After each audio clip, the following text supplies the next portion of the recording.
honestly, talking with these guys every week is good for my own soul in the ministry. What if I told you that there have been people who've already written that out for you? That literally you just have to plug and play. No one has ever left your church because you've said no to dinner. No.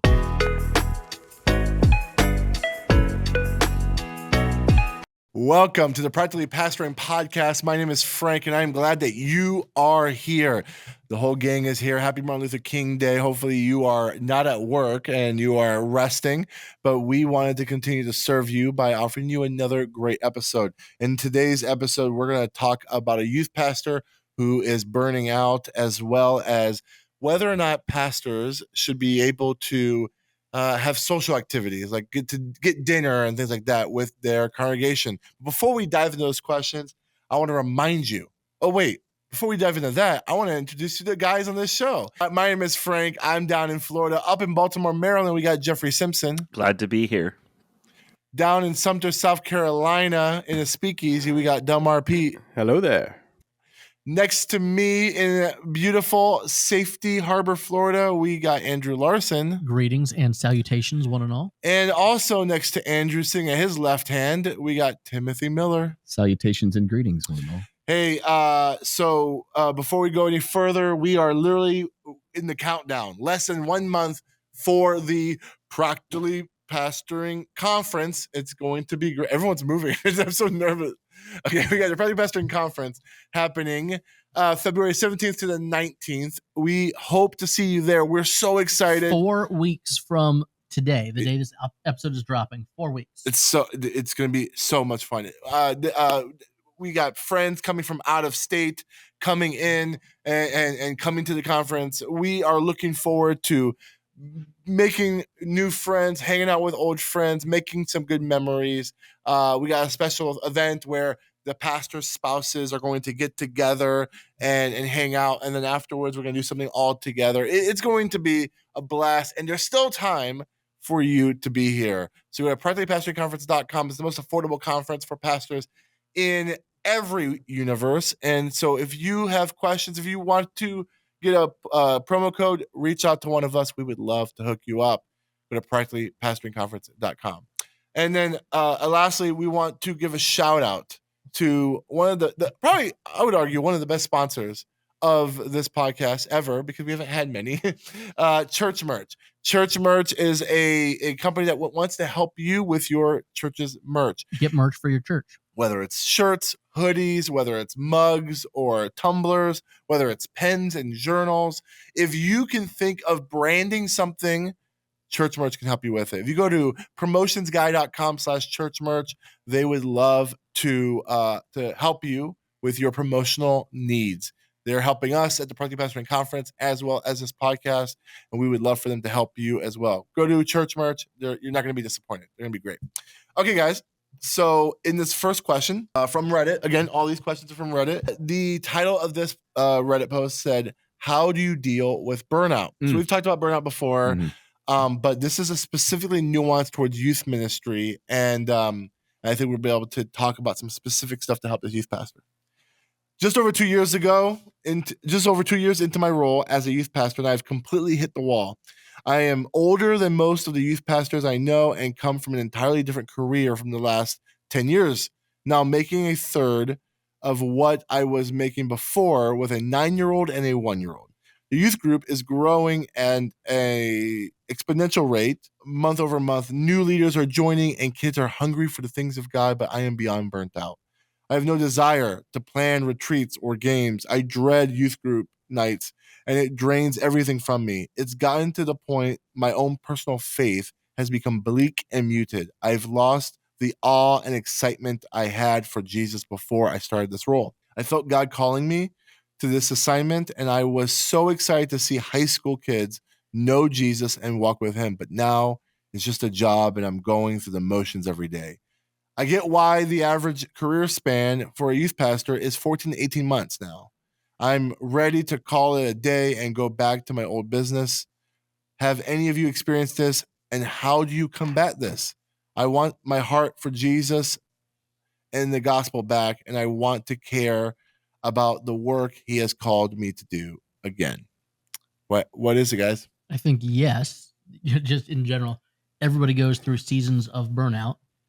If your personal faith is being impacted, well, then pull the plug. I don't know if there's an easier answer than that. If any ministry is causing you to question your own faith, then you probably shouldn't be in that ministry, at least during this season. But you also need to realize that some callings are for a season. Not every calling is a lifetime calling. And if God was calling you to start that ministry or to revitalize that ministry, which is obviously growing and things are going well, then that's okay. If after a few years you're saying, hey, I did this thing, I was faithful to what God called me to do, and now I'm going back to what I was doing before, I don't think there's any shame in that. But if the ministry is impacting your personal faith in a negative way, that seems to be a very clear indicator for me that it might be time to take a step back. Yeah, I think there's a couple things at play here too, because you're also saying you're making a third of what you made before, and now you have 2 kids. So and unless you were making $300,000 before, you're probably going to have some Yeah. issues. yeah, so raising a family. there's some financial issues here too. I don't know if you're able to. I don't know what kind of financial position the church is in, but it sounds like the youth group is growing and things are going awesome. Have you been bold enough to approach the leadership team and ask for a raise, or at least just let them know, here's my financial situation, which, I think we've all been there, and we all have to have a little bit of boldness to go and say, here's what I need to support my family. Otherwise, I'm going to have to do what I have to do to make sure my family is taken care of. So yes, burnout is real. I think the financial side, it could add to the stress level. Absolutely. Yes. And make this thing just like times 2, times 3, whatever.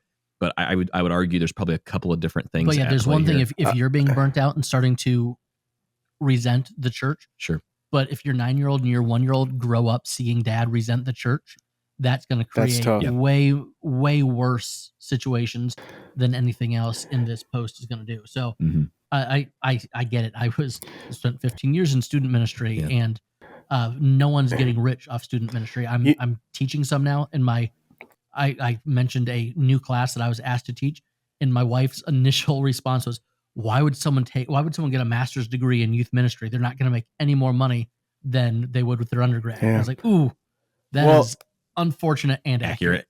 To speak into that, as someone who has a small business plus in the church, this guy already knows, you scale your business, you make more money. You scale student ministry, cool.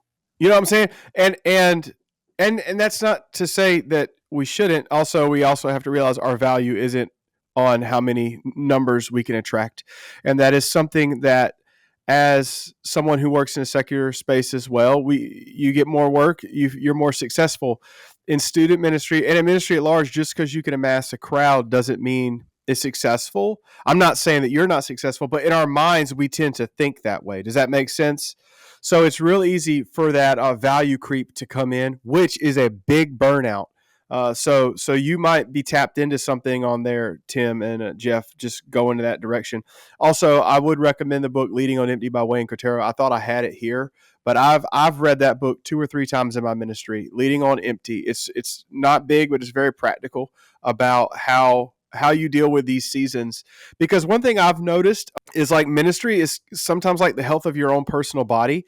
Sometimes I don't feel good because maybe you don't feel good because you're a place with lots of carbon dioxide and you need to get out of the building. But sometimes you don't feel good because you've been eating poorly and you're a slob, So what I'm trying to get at is, I wasn't calling y'all out, but I'm talking my own journey. I've had seasons where I feel real bad and I've lost weight and I feel better. What I'm trying to get at is, sometimes we feel burnout because of something that's in us that we can fix, if you want to use that terminology. Sometimes we're burnt out because it's something spiritual where God is trying to move us out of a space. And to me, that's where I would really sit down and weigh that with the Lord. Hey, totally invade my heart and conscience. Call things in me that maybe I need to repent of. Make sure your posture's right before God, because maybe that might be another reason we're burnt out, because it is hard to give to others, especially things like the life-giving blood of the gospel, when we ourselves are not being sufficiently fueled by it. And I don't have enough information to know if that's going on, but this guy actually sounds like the ministry is actually draining from his spiritual life. And I think sometimes, when you're just in the pastorate vocation in the secular space and you read your Bible, it's filling you. And when you sing songs, it's filling you. But when you're a pastor, I'm reading my Bible to study for a sermon. I'm learning a song to play for a sermon. So things that might used to fill you now are a part of your daily routine. So you need to make sure that you're still going to a place where your soul is being taken care of. And for me, that means I read this. I'm in the scriptures, but I actually read some other stuff. Honestly, talking with these guys every week is good for my own soul in the ministry as far as burnout. Because we've all had weeks where it's bad and we get on the podcast and we start talking beforehand. And it's like, man, I just really needed Jeff to tell me to suck it up, buttercup. Like I think that community is a big thing. So I would also ask if this guy has community to lean into that as well. Yeah, I don't have too much to add to that. I mean, burnout's a real thing for sure. And, like everybody said, if it's taking you away from your family and also if it's making you a different person for your family, I think, it's time to maybe it is time to go back to that old business. Also, I mean, again, this kind of goes to calling. You may feel like God is calling you, or you felt like God is calling you. Everything is in seasons. You might have just been there for that season, and you might have been the youth pastor that helped turn the youth group around, and now it's time to hand it over to somebody to kind of head into the future and for you to go back to doing whatever it was you were doing before. And there's no like shame in that. You shouldn't feel like you failed or anything. That just might be the assignment God had for you. Sometimes they're short. I have very strong feelings when I see stuff like this about someone who came from a secular job into the church. I feel this like, I don't know, not many people who've been in ministry for a long time sit down with folks like that and say, hey, your relationship with church and faith is going to change being on this side of Sunday, if that makes sense. That's really good. Yeah. It's a fundamentally different experience, and I want to make sure that like it doesn't mean that like you're gonna have to see shady stuff or bad stuff or anything like that, but like there's a fundamental difference in your relationship with your senior pastor who you saw as a spiritual figure and now is your boss, and like that is hard to process sometimes, especially if the fact that there's a difference between seeing your pastor for an hour once a week and now you're seeing your boss for 8 hours a day every single week. That's rough hours, but like, and also you're the closest thing he has to a coworker, so the ways that he vents to you is different than the way that he vents to anybody else. And so now this spiritual figure who you've looked up to is seeing you as the only person I can talk to on staff. it's so messy. It changes everything. And so I if someone hasn't sat with you in the last 2 to 3 years that you've been in this ministry and like encourage you to say like, hey, if you're like, have a safe person, like you, and this is what we kind of talked about what Delmar mentioned, someone who is not in your church, who doesn't need something from you, who may not be even on staff with you, that can say, hey, I need to vent because this is like a weird experience for me. You need that person. And maybe that is going to be in this Reddit group. Maybe that's in the Practically Pastoring Facebook group, but you need safe people to vent to just ask the question, am I crazy? Because every church functions differently. Every church has their own quirks and issues. And you just need someone to be able to be safe to talk to. Yeah, I think it's good to echo that because we say this all the time and we probably should say it every single week. Do not do ministry alone. Don't try to go through this alone. The tone here does kind of feel like you don't have a lot of friends in ministry. I don't know. I could be way off. Maybe you've got a great network and you've already been like reaching out to them. But if you don't, I mean, you have a key question here, right? How do you deal with burnout? Like this, like literally, like this, like having this conversation with other people whose boots are on the ground in ministry, probably not at your church, but who understands exactly what you're going through, who can pray with you and maybe talk you off the ledge from time to time, or encourage you that, hey, this might be a season, and that season was great, but now God's calling you into something new. That's okay too. But also, assuming that you were very good at your previous career because you were making 3 times a youth pastor salary, which I don't know if that means you were good at your job or not, but assuming you were, chances are you did the things that you were really good at in that job, and you either hired out or your company hired out people to do things that you weren't good at. If you say kids are hungry and they're growing, well, then maybe you should be the teacher. Maybe you should be planning the sermon series, but you said new leaders are showing up. You're going to have 19 and 20-year-olds that remember the heyday of their youth group that are coming in wanting to be small group leaders or wanting to be whatever. put the people with the energy and the excitement in charge of the games. Put the people that really like organizing things in charge of the activities and the lock-ins. If someone's really good at counting people, make them the head counter. You don't have to do everything. That's hurtful. But yeah, don't only do the things that are giving you life and energy. There are some things that you'll have to do just because you have to do them. But if you have new leaders popping up, give them leadership. Give them the power to do the things that is emptying your tank, and work on the things that are filling your tank, so that you can minister from overflow, not from emptiness. That's one thing I was going to say, that when I read this question, what's causing him burnout, what I think is causing him burnout, is these administrative things that you didn't sign up for. And to be fair, like, if someone coached you when it comes to youth ministry that says youth ministry is not just hanging out with kids and eating pizza, or even like Bible studies all the time, that there's like a good youth ministry that have a lot of administrative stuff in the background and all those kinds of things, then that seems like what's burning you out. And to be fair, like, that was me. Like, I was not the most administrative person in youth ministry. And so I had to learn that in order to make us an efficient running student ministry. So what I read here is like, you have no desire to plan retreats or games and that kind of stuff. What if I told you that there have been people who've already written that out for you, that literally you just have to plug and play? What if I told you that? It's already existed.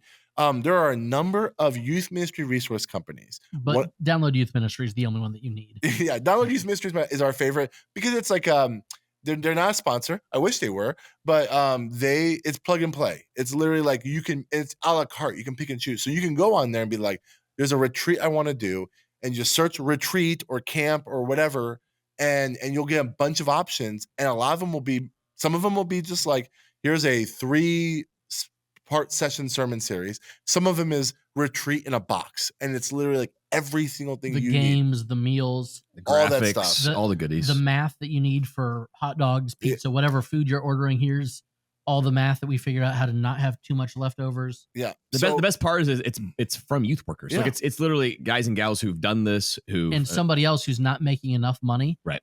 at their church is getting a kickback from Yeah. publishing that you're helping out their family as well. Yeah. There's lots of youth ministry resource companies. Download Youth Ministry is the one that you need. The other side of this is games. Listen, I can't, like, I love games. They're fun. But if there was one thing I wish I could have automated more in student ministry, was for me to not think about games. Yep. Like these guys said, you can have a volunteer, just say, hey, you're the games guy, you're the games girl. Your job every week is to come up with a game. Sometimes the shadow side of that is they do the same 3 games every week. Does that make sense? And they Also, hear me out. You don't have to do games to have youth ministry. What? That's true. And Jeff. I don't disagree with Jeff. Like, you don't have to do games. I would argue, though, the currency for students is fun. And if you can provide a fun experience, then the Bible time and the spiritual time can hit more differently. But like, yeah, Jeff is completely right. You don't have to create a liturgy in your student ministry that involves games.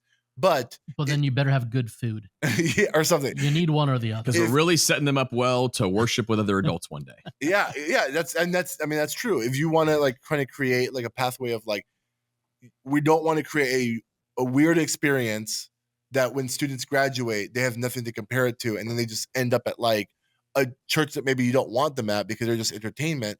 Like, yeah, maybe you want to knock down the games aspect. But if you do decide to do the games, Download Youth Ministry is great for this. Like, you get one of their memberships, and you literally don't have to think about it, because every month in your inbox you'll just have another game.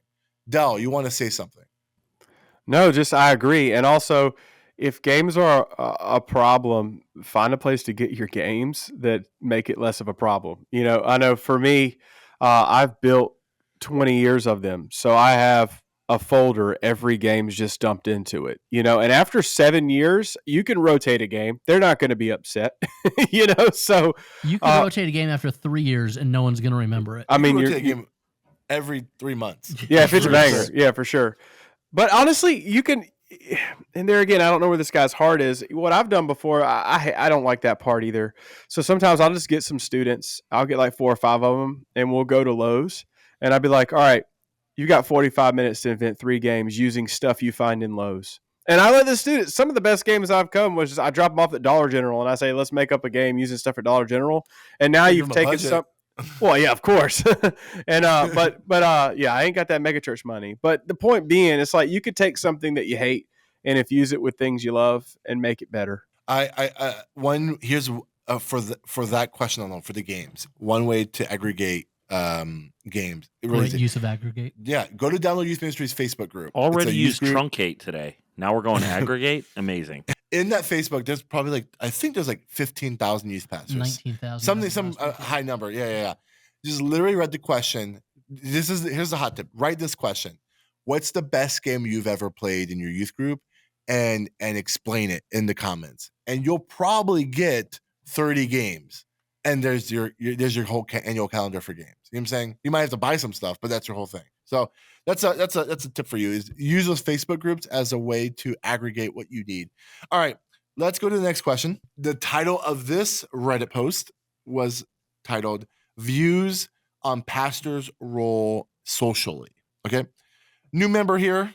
Have been an associate pastor for the past 4 years at a very small church of about 50 congregants. Have been hired as pastor at a church of about 200 congregants. Hey, they can still save money on CCLI, so that's good. $199. At church, at such a small church, it was never that big of an issue.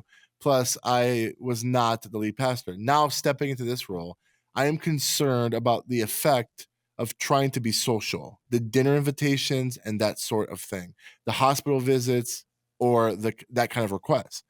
There is only so much time in the week, and although shepherding is critical, the linchpin is God's word. First and foremost, in my opinion, I must feed them spiritually, and then the usual pastoral care duties, counseling, visitation, etc. I need to stay in touch with the church family to understand them and to know how to pray and so on. Of course, how are you handling the invitations for dinners and social invites? I have a question for you guys. Yeah. Jeff and Andrew, you guys are about the same size as this church. I think Andrew, you have a little more than this size. You guys gonna have an associate pastor? You have another pastor on your staff? No. That's a church of 50 had an associate pastor and a lead pastor. That's impressive. I mean, even a church of 200 is impressive that you would have an associate. But okay, anyways, how would you answer this question of a guy concerned about the social side of being a pastor? It's not going to happen. I mean, you might have some, here and there, especially more so at the beginning, but you're not getting invited out nearly as much as you think. You're not that guy, buddy. Yeah, I assure you, you're not getting invited out that much. I'm a very personable person. I like people in general. People that I disagree with tend to like me still. I'm still not getting invited out that often. It's just not going to happen. If it was 1984 and you were going on visitation and ringing doorbells, and then maybe that would be a real thing. But I don't think that. I think you are grossly overestimating how often there are social obligations in ministry. Yeah, we have. I mean, there's a couple times a year where I know, like typically holiday season, probably gonna get invited. Yeah, there's going to be a couple or two that like, hey, we want you to come to our Christmas party. There's a few Christmas parties for Christmas. I'd like to take you and your wife out for dinner. Sure, there's gonna be opportunities like that. But I also try to be very protective of my time for the sake of my family. I only get so much time while my kids are still at home. And so no one has ever left your church because you've said no to dinner. No. So what I do tell congregants is what my availability is. So rather than them saying, hey, we're taking you out on Tuesday night, I might respond, actually, I'm available Thursday for lunch. So I try to do most of my social times when I'm invited out by congregants, either a breakfast or a lunch.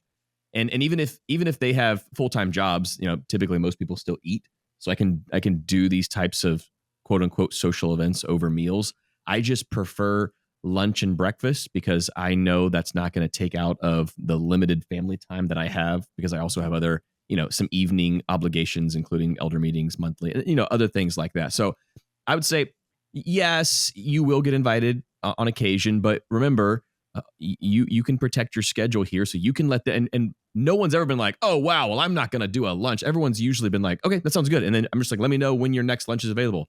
Like I have a standing monthly lunch with a guy from the church who knows, hey, I know Tim's best day is is Wednesday, for example, for lunches, which it was before staff meetings. So he would literally text me a month and a half out. How do these 3 Wednesdays sound? Can you make one of these work? So once people understand your schedule and your rhythm, they are typically more than happy to kind of work around whatever schedule you have available. So I'm just saying, don't be scared about this aspect of pastoral ministry. This can be a lot of fun, especially if you find a great spot where I typically meet everyone at the same restaurant because I love the restaurant. I love the people there. I get to know the people. So it's kind of cool to get to know the community in this way. But I will say, you're probably not going to get invited out as you think you might. And that's okay. But also protect your schedule. Y'all said about what I was going to say. If you can put it into your schedule to give them your times, one thing I would just precaution, don't say you're going to be somewhere and did not come. I think sometimes it's easy to say, well, if I can, I will. And I'm guilty of that. Maybe y'all have been guilty of that before. And I've had to learn, like, go ahead and say, hey, listen, I might can, but I'm going to let you know I already have a lot going on. And I think it's okay to tell your congregants sometimes. It's a boundaries thing too, right? So tell your congregants, hey, I really would love to. Is there any other time than Friday? Because that's my family time. Or you could be like, hey, I've already got something with the family that night. And here's the thing, even if you don't have, I'm taking the kids to the movies at night, if Friday's your family time, Friday evening, you already have something with the family. You know what I'm saying? So, like, be very clear. And I think that sets some healthy boundaries because, I think even me, I've got a student, I really enjoy spending time with him. He's about to be a college age student, and we hang out. And sometimes like, hey, can I come over? And I'm like, hey, man, I'm sorry, dude. Right now I got the family over, but let's catch up with some coffee, So try to work with them, but at the same time, be very clear and set some boundaries up front so that way they don't keep pushing it on you. When I was reading this, because you've lumped together a couple things, but I would say if I'm reading this correctly, it seems like you really value preaching. And I think your concern is that you'll be working so much on your sermon that you won't have time to do the other things of the ministry. And then I would then tell you to listen to our previous episode where we talked about the chaplain who wants to go into pastoral ministry, because I would say that you probably need to figure out how to truncate your preaching prep, because there's the work of the ministry and there's ways to do that without compromising your sermon.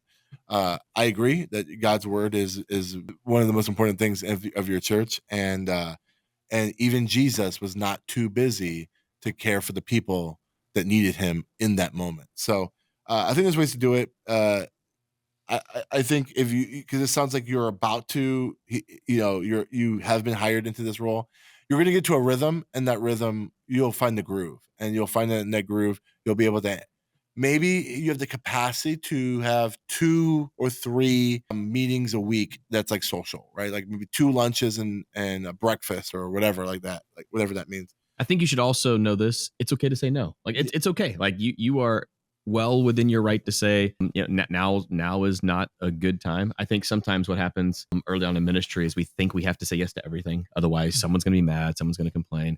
But you're not setting up very healthy boundaries when you say yes to everything. That I think Tim does really, really well is he says, hey, the members at Lakeview have first dibs on my time. I only have so much time available, and I'm going to give as much of I can of that time to members.